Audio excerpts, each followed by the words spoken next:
여러분 반갑습니다. 이번 한 주 잘 시작하셨습니까? 이번 주에는 애통 가운데 심판하시는 하나님이라는 주제를 다뤄보도록 할 텐데요. 창세기 6장 5절에서 7절을 보도록 하겠습니다. 주님께서는 사람의 죄악이 세상에 가득 차고 마음에 생각하는 모든 계획이 언제나 악한 것뿐임을 보시고서 땅 위에 사람 지으셨음을 후회하시며 마음 아파하셨다. 주님께서는 탄식하셨다. 내가 창조한 것이지만 사람을 이 땅 위에서 쓸어버리겠다. 사람뿐 아니라 짐승과 땅 위를 기어다니는 것과 공중의 새까지 그렇게 하겠다. 그것들을 만든 것이 후회되는구나. 아멘. 오늘은 애통 가운데 심판하신 하나님 첫 번째 시간으로 하나님께서 세상의 악함을 심판하시며 슬퍼하셨습니다. 라는 주제를 한번 다뤄보도록 하겠습니다. 여러분, 오늘 창세기 말씀에 보면요. 하나님께서 후회하셨다라는 표현이 나오는데요. 6절에 땅 위에 사람 지으셨음을 후회하시며 라고 나와 있고요. 그리고 7절에서 그것들을 만든 것이 후회되는구나 라고 말씀하고 있습니다. 여러분, 이런 질문을 한번 해볼 수 있을 것 같습니다. 과연 하나님도 후회하시는가? 변함이 없으신 하나님도 과연 후회를 하시는가? 인간처럼 후회를 하시는가? 이런 질문이 나올 수 있는 거죠. 왜냐? 민수기 23장 19절에 보면 이런 말씀이 나옵니다. 하나님은 사람이 아니시니 거짓말을 하지 않으시고 인생이 아니시니 후회가 없으시도다. 여기서 인생이라고 하는 것은 사람이라고 바꿔도 좋겠는데요.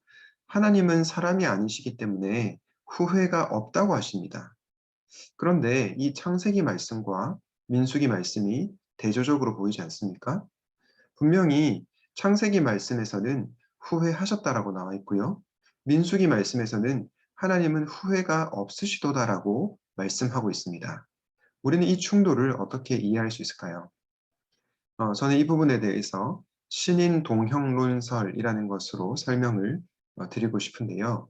제가 지난번에도 한번 언급했던 것 같습니다.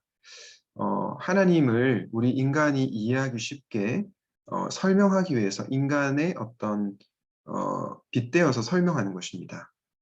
즉 무슨 말이냐면 하나님께서 인간의 죄악을 보시고 고통스러워하시는 그 모습 그리고 그 아파하시는 모습을 인간의 언어로 표현하기 위해서 후회하셨다라는 표현을 사용하시는 거죠. 하나님께서는 그분이 행하신 일에 대해서 그분의 구원 계획에 대해서 결코 후회하지 않으십니다.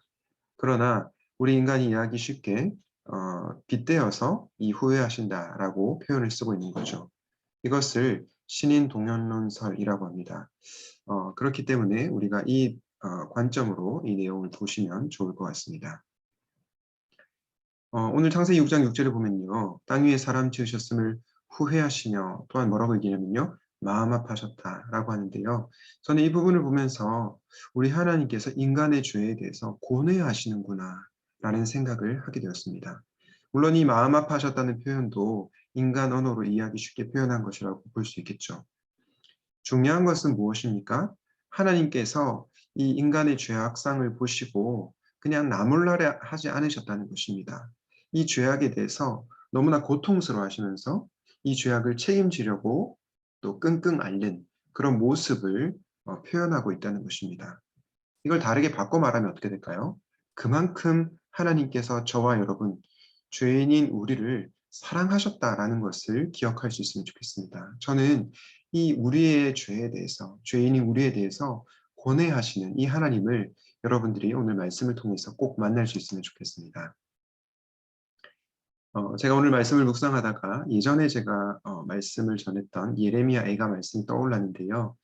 그 책 중에 신앙서적 중에 이런 책 제목이 있습니다. 짙은 구름, 더 깊은 긍휼. 너무 멋있는 책 제목이지 않습니까? 그런데 이 짙은 구름, 더 깊은 긍휼의 모티브가 바로 이 예레미야 애가에서 나왔습니다. 예레미야 애가 2장 1절, 2절 말씀에 보면요. 이런 말씀이 나옵니다. 슬프다 주께서 어찌 그리 진노하사 딸 시온을 구름으로 덮으셨는가? 라고 하면서 진노의 날이라는 표현이 나오고요. 2절에서는 긍휼히 여기지 아니하셨으며 라고 하시면서 이 하나님의 진노, 하나님의 심판에 대한 내용이 나옵니다.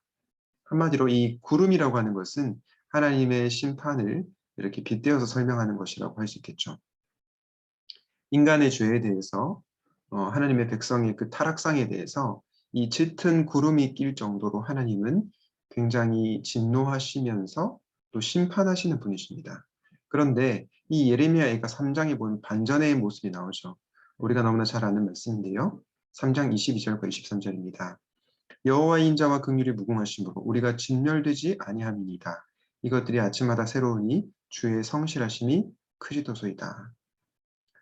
우리가 진멸되지 않는 이유가 무엇입니까? 바로 하나님의 인자와 긍휼이 무궁하시기 때문에, 주의 성실하심이 크시기 때문입니다. 하나님께서는 그 사랑을 십자가에서 외아들을 죽이심으로 보여주셨죠. 이처럼 짙은 구름, 심판과 진노 가운데서도 하나님은 더 깊은 긍휼을 베푸시는 하나님이시다라는 것을 여러분들이 오늘 말씀을 통해서 꼭 만날 수 있으면 좋겠습니다. 결국 그분의 사랑 때문이라는 거죠. 하나님은 이 세상의 죄악상을 보고 이 세상에 있는 모든 우리 인류를 다 멸하실 수도 있었습니다. 그런데 그렇게 하지 않으셨죠. 한 가족을 선택해서 구원을 이루어 가셨죠. 노아와 그 후손. 여러분, 그런데 이 노아와 후손이 다시 하나님을 실망시켰습니까? 아니면 신실하게 살았습니까? 신실하게 살지 못했죠. 그것을 아시면서도 하나님은 구원을 한 가족을 선택하시며 이루어 가신다는 것입니다. 결국 이것은 그분의 사랑 때문입니다. 저는 여러분들이 우리의 죄악에도 불구하고 구원을 이루어 가시는 이 하나님의 변함없는 사랑과 그 신실하심에 감격하고 또 하나님께로 돌이키는 저와 여러분이 되시면 좋겠습니다. 오늘 말씀을 기억하면서 이렇게 기도하면 좋겠는데요. 인간의 죄에 대해서 고뇌하시는 우리 하나님의 마음을 부디 알게 하여 주시옵소서. 그리고 죄에 대해서 진노하시고 심판하신 하나님을 두려워할 줄 아는 성도가 되게 하옵소서. 그리고 마지막으로 심판 중에도 긍휼을 베푸시는 하나님의 사랑에 감사하며 변화된 삶을 살아가게 하옵소서. 이렇게 기도하시겠습니다.